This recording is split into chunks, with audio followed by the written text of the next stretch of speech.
Well, hello again, and welcome to the second of the Mayor's Emergency Response Roundtable. We've gotten a lot of positive response from our first edition, and we got a lot of good questions, and we have more coming. So today, we're going to not waste a whole lot of time. We're going to get right into it.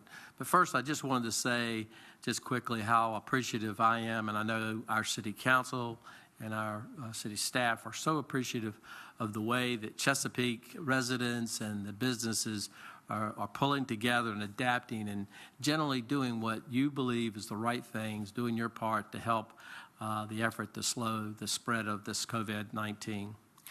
But unfortunately, in spite of all of that, and sadly, the number of cases in Virginia and Hampton Roads continues to rise. But, I can't help to believe that because of all of your efforts, what we are doing is, in fact, having a huge impact. So let's get started on the roundtable. You notice the dais here stand out a little bit.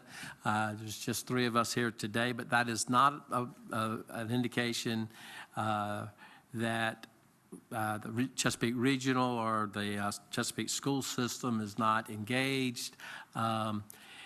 It's just as we said last week, we're going to respond according to the questions that we get. And therefore, we have our city manager, Mr. Chris Price, and our health director, Ms. Nancy Welch. So, Dr. Welch, we know that the governor's order has closed many businesses and changed how a lot of people are operating. We keep hearing the essential and non-essential businesses who can help us understand what makes a business actually an essential business and a non-essential business. Could you help us with that? Well, I'm not so sure I can help you how the decision was made because I'm not privy to that. But I am like you. I take the information that comes down from the governor, and I believe that this information will be made available to you, and or you can look it up online. Is the Executive Order number 53, and it comes from the governor, and it clearly defines businesses or operations that they are considering essential or non-essential. And they have defined there's a grouping of ones that are recreational and entertainment. They are classified as non-essential and are closed.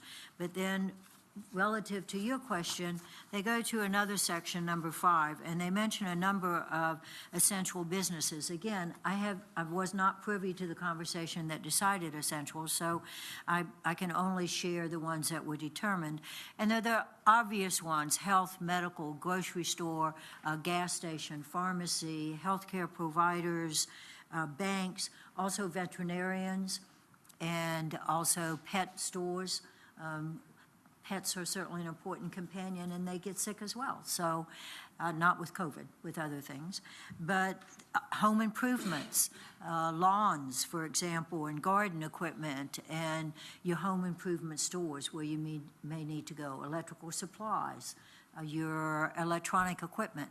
So these are classified as essential. And I think if you look at them, it's things that are used to maintain everyday operations, and also to permit, as you've heard me say before, I like to use the term physical distancing because I think social connection is very important, and maintaining some of these essential services permits that.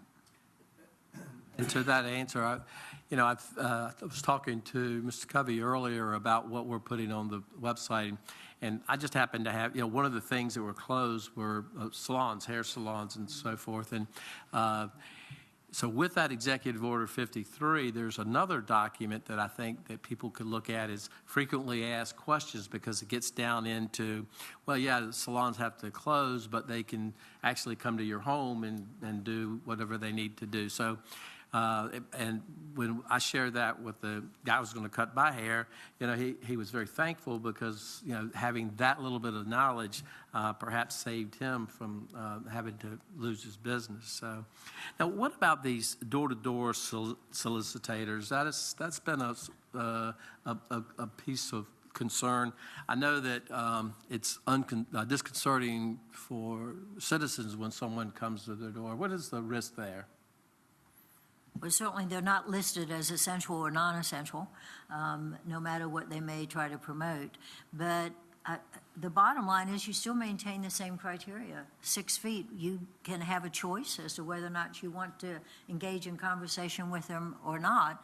But I've not seen anything. Now, of course, our legal experts out there may have some additional information, but I've not seen anything from the legal perspective other than what you usually would do if you say, I'm not interested, or that's not something I need to hear any more information on. But you still have to maintain the 6 feet is recommended. So I think as a city, we would probably recommend people voluntarily not doing that, but I do believe that there's the power of the city manager to make it more mandatory. Mr. Price, would you like to comment on that, please? Thank you, sir. That's an excellent point. So there's the conversations that are happening with door-to-door solicitation, and certainly people can choose to engage in those or not. But the door hangers was another one that we've heard a lot about that is a consideration that's on people's mind. I echo the mayor's comments. We'd ask people to voluntarily not be doing that right now. We are getting a lot of feedback from the community that they really don't appreciate it. I have the authority to ban that type of activity temporarily. In Chesapeake, we try not to do that. We try to get people to work with us, but if it continues to be a problem, we'll have to take it to the next level. Thank you. And before we leave the whole, the idea or the subject of businesses, I think a lot of people are starting to see that as a result of our conditions today, that businesses are starting to adapt and new businesses are coming up and old businesses are kind of suffering. So people indeed are looking for different ways to produce a product. But with that comes a risk. You and I were talking earlier about claims on the internet that someone can take a drug and get rid of the virus, or use devices that kill bed bugs to kill the virus in your house. How valid are these claims, and how do you know which ones to really consider, which ones to just stay away from? The bottom line is you have to do your own research. I have to do my own research. There are lots of individuals who would like to take advantage of these opportunities to introduce things, but I'm very much of a scientific-oriented person. We want to be sure something is well-researched. There are, for example, UV lights have been researched by Nebraska, hydrogen peroxide aerosols by Duke, in terms of being able to help clean N95 so that you can have a longer-lasting use in that mask. And those are certainly medical centers that you can trust. I'm going to give you an example. Some people who are a little older may remember this, of a case when not appropriate research was done. In the 50s and 60s, some people may remember thalidomide. It was a sedative, and it was very popular and was released in the general population, but they had not done studies of thalidomide in pregnant individuals. And as a result, there were a number of what, I'm sorry to use a term, but what we're calling thalidomide babies were born. And these were babies who had stunted extremities, arms and legs. And it was because of the thalidomide, and subsequent studies revealed that had they done the research, they would have known that ahead of time. So we cannot just take anecdotal experiences and translate it to us. There's lots that's involved in research. There are some drugs that are out there on clinical trials, and physicians know about them, and they can participate in them. But you can do your own research nowadays with internet. Thank you very much. I appreciate that. And so, as I think, Mr. Price, you made it very clear during our first edition of this, that our essential businesses are staying open, from public safety, the water production, and trash collection. But they too, like the private sector businesses, are having to do business a little differently. Could you speak to that, sir?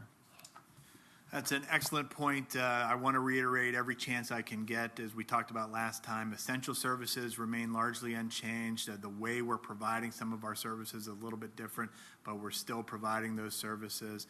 And actually, all city services are still being provided, just in a modified manner. So we encourage you to check out our website or call the city if you have a particular need or a service and you'd like to get access. We'll make sure we connect you with the right resources. And we're doing that a variety of ways. So we had last week really ramped up teleworking opportunities, and we continue to push out and ramp up, taking the lessons that we've learned and really making sure we're utilizing people's best capacity to provide services to the community. Alternative means of service delivery. I know we talked about the library curbside pickup. There's a lot of interesting things happening this week with partnerships between agencies. So we have folks from different departments volunteering to assist Parks and Rec with some of the landscaping needs that we have here around the complex. It's a great way to add value to the community. The community owns these facilities, and it's our job to maintain them, and I think it's an excellent way to continue to deliver services. And we have, while we have an emergency situation going on right now, we have our eye on the long term. We want to make sure that as we come out of this, we have the ability to recover to the greatest extent possible. And that means to continuing to find ways to do business and making sure some of our services, like our building review, our plan review, are still able to provide services to keep business moving. Our economic development department's very, very actively engaged with the business community and our economic development prospects to make sure that we can come out of this thing in as strong a position as possible. One thing I will say that's an operational status change since the last time we spoke on the last roundtable is that I have had to make the decision to close more of our parks facilities. So as of last week, our indoor recreation facilities were closed to the public, but the majority of our outdoor recreation facilities remained open. I have had to close the playgrounds, some of the court spaces, the outdoor park spaces. For complete list, go on our website. That's where we have the most up-to-date information. And really, I had to do that, as Dr. Welch said, based on the science and the facts. Places where people are congregating, particularly in large numbers, are places where the virus is most likely to spread. So in the interest of public health and safety, we have had to close those facilities. But our passive recreation, like our trails and our open spaces, remain open. So we want people to go out, get exercise, be able to continue to enjoy those amenities, but it's just the facilities that have sort of close quarters or close space interaction that we've had to close to the public at this point in time. And thank you for that. Just a little follow, and you may not be able to answer this, but wife and I were walking around Oak Grove Park, which is obviously a trail and very nice, but when you get to the end, there's a beautiful, very tempting playground. So are we marking it off with, or is there someone there to enforce? How are we doing that? So we definitely will be enforcing. I'll have to check with Parks and Rec in terms of marking it off. I'm getting the signal that we are physically marking it off, so people get that. People can see that it's clearly indicated out there, and we will be enforcing that. And so, that brings me to the next point. When there are expectations, you seem to have a certain percentage of population that just say, okay, that's the right thing to do, I'm going to do it. Others take a little more time to get adjusted to it, but then they'll eventually do it. But there's always that last, judges with it, he deals with this last 10 to 20% that just do not comply. So this, the enforcement of all this new injunction the governor has laid down, falls on the health department. Can you talk about that? Well, the main one that we are involved in, actually, and I'm going to be an extension of what Mr. Price has brought up in terms of voluntary being the most effective way, relates to restaurants. Everybody wants to go eat at the restaurants, and now, as you know, it's limited to takeout or call ahead and carry out, which is actually what I end up doing a lot of times. And our environmental folks are out there checking, and if they hear a complaint or if they see that there are more than 10 folks there, we do have the power and authority to immediately suspend the permit. But I think that our philosophy in Chesapeake, as Mr. Price mentioned, is to first see what kind of a voluntary response. And so our staff will mention to the individual that we need to not have 10 folks, we need to have the restaurant closed, only to have takeout. We give them an hour to correct the matter, and they are aware that if it's not corrected in an hour, then we can suspend their permit. Suspending the permit means that they can get it back in a 10 or 14-day process, and most of these restaurants certainly don't want to do that because they want to continue their business. They want to generate whatever revenue they can generate, and we honor that. And as long as they're abiding by food safety requirements, then the next step is just to abide by the limitations with regards to in-house dining. And to be perfectly honest, we've certainly had several restaurants that we've had to approach on this, but to date, we've not had to issue any suspension of the permits. That says a lot for our community. Thank you. Mr. Price, tolls keeps coming up. Can you address the issue? Thank you. Yeah, we've heard a lot about this too. It's an interesting situation because, of course, for those facilities that are owned by the city, they were debt financed. So we have debt obligations and debt payments that we'll continue to make, and obligations to the holders of that debt. So we do have to continue to collect tolls. One of the things I would suggest is, suspension of tolls would mean that we would continue to make those debt payments, but the debt payments would be made by all of the residents of Chesapeake and not just the people that use the toll facilities. And remember, many of the people that use the toll facilities are travelers through the community or visitors from other communities. So in effect, suspending the tolls would be transferring the responsibility that otherwise would be of the users of the facility, including visitors and travelers, to the citizens of Chesapeake. And it's just not something that we're considering at this time. So the tolls lead me to another question, or at least maybe kind of a set of questions, actually, that we've been hearing. That's regarding the changes, delays, and such for upcoming taxes and fees. As I said previously, the City Council is working with both the Commissioner of Revenue, Frank King, and the City Treasurer, Barbara Caraway, to look at ways to lessen the financial impact of COVID-19 on residents and businesses. We know that many of you have been and will be facing a lot of significant changes, and we want to do what we can to help, that's for sure. We also want to know that we also know that it's a rapidly revolving area. There are changes and help coming from the state and federal government. So I guess the short answer to that is we really are not at a point where we can tell you exactly what can and cannot be done, but we certainly are aware that those questions are out there, and we will be looking for ways to accommodate and continue to operate. Dr. Welch, we're getting a lot of requests from people who have a better understanding of the scope of COVID-19 here in the city and even throughout this region. Is there a way for residents, either online or calling to ask to find out things like the number of cases in Chesapeake and so forth? Yeah, we get that question a lot too. And let me just first clarify some things. What you're talking about is the prevalence of the disease in the community. And I can tell you from the get-go, no, we don't know that. 45 to 50% of people who have the disease are asymptomatic. They are not ill with it, but they're still contagious, and so they're still spreading it. Those individuals do not meet the criteria for the testing.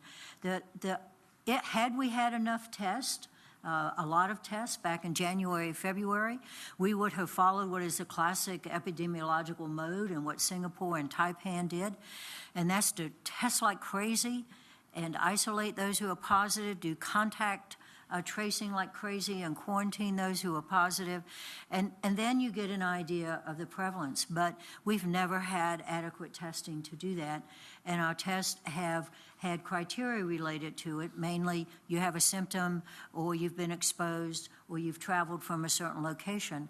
So our test results do not give us a barometer of what is out there at all.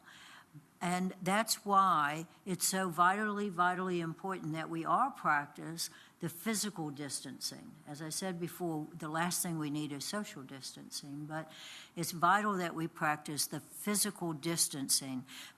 As I've said several times, it's important for you to behave not only as if that person you're with may be contagious and you don't want to catch it, but it's important to also behave as if you have it and you don't want to transmit it. It works both ways. And so that is really something that we need to keep in mind, because there is no way that we really have any kind of an honest assessment about the number of cases. It's interesting. Sometimes we just think that looking at a number will give us an answer, and in this case, that's truly just not the case, because there's so many things that we absolutely do not know. So we all know that the city buildings are closed to the public, even though work continues to go. But a number of questions have come about our courts. And so I'm pleased that we have our Honorable Judge Randall D. Smith, the Chief Judge of the Chesapeake Circuit Court, with us today to address this topic. So I'm going to turn it over to our judge to tell us the who, what, and why of the courts, sir. All right. Well, I'll try to do the best I can to do that as simply as I can. You know, local government, state, and the national system function pretty much on three different divisions. We've got the executive, the legislative, and judicial. And when you've got a emergency like this, the executive usually takes the lead. They're out there trying to get everything done, and the legislative is trying to give them money and other things that need to make certain that that occurs. But the Constitution doesn't get suspended even in a time of crisis. And so what we've done with the court systems, and that is circuit court and the juvenile court and the general district court, is through first the order of the Chief Justice of the Virginia Supreme Court. We've continued everything civil, criminal, traffic that are not what you would consider to be an emergency type of situation. And by emergencies, we mean people are still arrested, so we are conducting arraignments, and we are conducting bail hearings to determine whether someone should be released. And those, and protective orders, we're still hearing those and a few other essential cases. Then what most of us have done, although the building is still open to the public, for example, the clerk's offices, they're transacting business much like a bank would through a teller window where they've got the glass window. It might be a little slower, but people that still need to have something done are able to come into the building and have that done. We're essentially operating out of one courtroom. And rather than bring people over from the jail and risk them being infected, carrying it back into the jail, we have a video system that's a live feed, and we have that in one of the courtrooms. So persons in jail can observe the court proceedings, and we can observe them, and so we're minimizing the contact to just being one or two lawyers that would come in for that particular case. Thanks to the city manager that we have staff over there that pretty much after every case, they're wiping everything down with disinfectant, and they're doing it constantly throughout the day. So we're keeping that as sanitary as we can. Now, anything else that might be considered to be an essential function, or if somebody says, I have a case that's just an emergency and it's not going to wait until we can get back and resolve all of this, all they have to do is make a request to the presiding judge. Because of the lack of cases that we're processing, we've each taken weeks to come in there. If there are more cases, we'll all 5 be there, I'm sure. But for now, we're able to manage it that way. And we're assessing a case to determine, is it really essential that we put this case on the docket? And if so, how can we minimize public contact and do it in a way, you know, telephonically, through video, minimize the in-person contact, and determine whether it's something that has to be done and can't wait out until this crisis has sort of resolved itself. I've continued all jury trials through at least the beginning of the May term. I know that was a big concern. We were getting calls from jurors. That's a large group of people showing up that if a case wouldn't go forward, we didn't want to have happen. So we're going to assess that a little closer as we get to the May deadline expiring. I have a feeling that we might be going a little bit longer, but we'll get word out when that we're able to do that. Judge Smith, first of all, I want to thank you and commend you, because you did all that and you barely sounded like a lawyer. So that is I had some advice. that is the highest compliment I think we could give. Thank you, sir. We appreciate your service and all that you're doing over there. You're doing such a great job running our courts. It's amazing. Thank you. Thank you all, and thank you for letting me Yes, participate. sir. Thank you.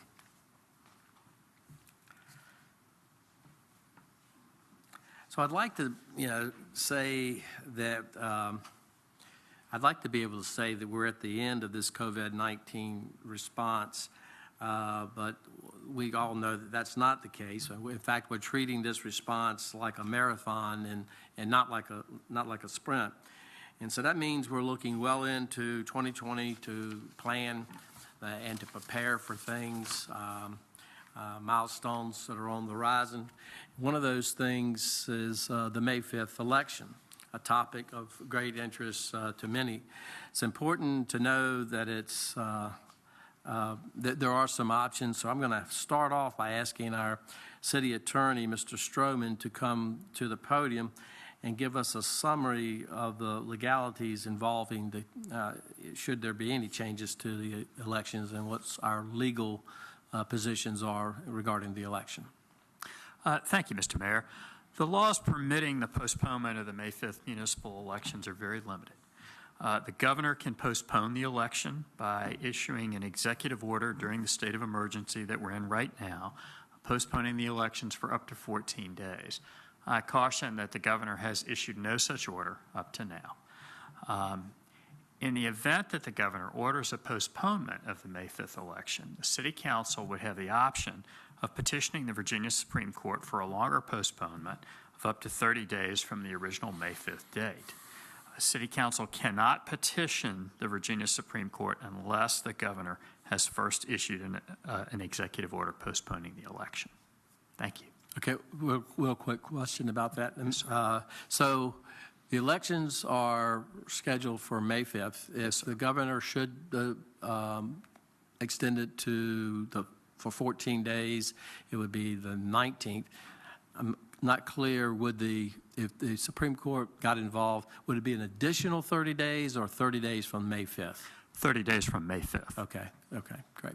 And so, great. And then I think there's some complications with even that course of action. So I'm going to ask our Chesapeake voter registrar, Mary Lynn Pinkerton, excuse me, Mary Lynn, sorry about that, to help us understand exactly some of the complications and issues with this. Yes, the elections do not happen overnight. We've been in our planning process. The candidates were certified as of March 3rd, and we started ballot production the next week. Ballots are printed, absentee starts 45 days before any election. We're already voting. It's too late to turn back now. So what's going on right now is we're pushing for the citizens to vote by absentee mail ballot. You can do that online. You can request your ballot online. You can request it by mail, or you can fax us your request application. But we're really trying to cut down who goes to the polls on Election Day. There's been a lot of talk about doing an all-mail election. We have not, as of yet, received guidance from the Department of Elections. I do believe this would go beyond their jurisdiction and because so many laws are in place as to how we do things. I think it's going to take something from the governor or the General Assembly to make that decision. But we have been told in email correspondence just this afternoon that they are supposed to be giving us some kind of direction as of next week. So hopefully we will have more information. Until then, we just ask that people just continue to go ahead and request those absentee ballots. The sooner the better, because what will happen is we will mail you the ballot and you have to mark it and send it back to us, and that's after we've gotten the application. So the sooner the better on that to get that ball rolling. As of today, we've had 1,300 requests for absentee ballots. So if I could just ask you a question Sure. about this. I did do the online request for the ballot and received the ballot probably 2 days, I think, after I did that. And the day, I believe it was the day after I did my wife's, or she did hers, excuse me, and has not yet gotten her ballot. It's been a little longer. Is that kind of to be expected, that the amount of time that from the time you ask for it to the time you actually get the ballot may vary? Well, as we're getting more and more of the requests in, it is taking an extra day or two, plus we're having to depend on the mail. So sometimes it can even play a part as to what day of the week it is, if it has to go through the mail system over the weekend or such. Plus, we are working, of course, as a city office with reduced staff. We've got folks teleworking, but the ballots are in the office, and we're having to be pretty hands-on with that. So the bottom I can tell you, your wife's got packed today. Okay. It's on Well, the you way. know that much about it. So, I packed it myself. So the bottom line that our residents need to know: apply now. Don't wait. Apply Go now. ahead Do and not apply wait. now. Get it going, so you can Absolutely. have that ballot and make your thing. So. And one of the things I did discover, which I thought was pretty cool, you can actually go back to where you requested your ballot and see a progression. This is how I knew I didn't mess it up myself. I saw that it said it's in process, so I knew that it was on the way. I just wasn't sure when. So I It's thought that almost was like pretty. ordering a pizza. I think it's a little more reliable than the pizza. Anything that you'd like to add? Just like I said, if we could get folks to do everything that they possibly can to avoid the physical contact. Our office is available if people show up to vote them in their car. They are not allowed in the building. But we really want this to be a last resort. We're really asking people to comply with doing the online or by mail. You can mail in your application as well if you're not comfortable with the online transactions. You can mail it, you can email it, fax the application, and we'll get that ballot in the mail. So in some ways, actually, and we always want more and more people to vote. I mean, Absolutely. that's our constitutional right and our responsibility. So the more that vote, that's what we want to happen. Absolutely. And in some ways, this is a little easier than actually having to go to the ballots to the precincts and vote, because you don't know what the weather's going to be like. You're not Right. sure what the line's going to be like. So if we can just encourage all of our citizens to take this as an opportunity and not as a Absolutely. challenge, it's kind of a good experience. It is, and you have longer to mull over your decisions and not feel rushed by the line behind you. Exactly. And we know that our citizens will always make the right choices. for sure. Absolutely. All right, thank you. Thank you. Thank you very much. So I think that pretty much wraps up our second edition of the Mayor's Emergency Response Roundtable. Mr. Manager, any final thoughts?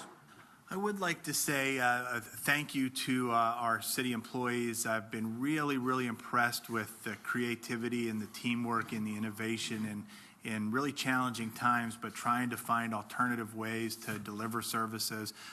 It's just, we've had tremendous response. And I'm really proud of the modeling the way that we're doing for other businesses in the community. I think the things that we're able to do are translatable, the teleworking and remote ways to do business. And I hope everyone's encouraging the same within their workplace. And I'd also like to say a big thank you to the community. I think people have received very well the alternative ways that we're trying to do business and really trying to find ways to help us help the community that we serve. So it's very much appreciated, and on behalf of all the employees, we appreciate the patience and understanding of the community. Thank you, Chris, and we certainly appreciate your leadership. You really are doing a great job. Thank you, sir. Dr. Welch, final thoughts. They're never the final thoughts, right? Not with this one. No, not for sure.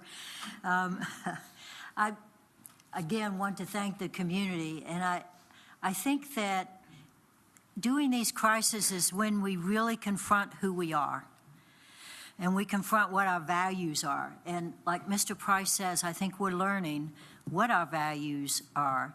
And in many respects, and I do see that in Chesapeake, we sort of have an opportunity where in some ways we're adding a new definition to patriotism, what I would call humanitarian patriotism. If I could speak, that would help, right? Where we're more compassionate and where we have a greater generosity of spirit and of actions, because that's really where we're going to need to be. As I said at the last session, we don't have treatment, we don't have vaccine, nobody's immune. So what happens is going to depend on that generosity. And I'm really, as Mr. Price said, I'm very proud of how we're responding in Chesapeake. Thank you both for being here, and I want to again thank Chief Justice Smith, Attorney Mr. Stroman, and our registrar, Ms. Pinkerman, is always helpful in providing citizens with direction and help. So please remember to follow the city's website, cityofchesapeake.net/COVID-19, as well as the social media pages to find the most accurate and up-to-date information and responses to COVID-19. There are a lot of issues. As you see, this is an evolving situation. There are a lot of questions that will continue. I know we're already talking about future topics that we may want to address at these roundtables, and so we really do need to hear your questions so that we can continue it. Thank you for being with us today.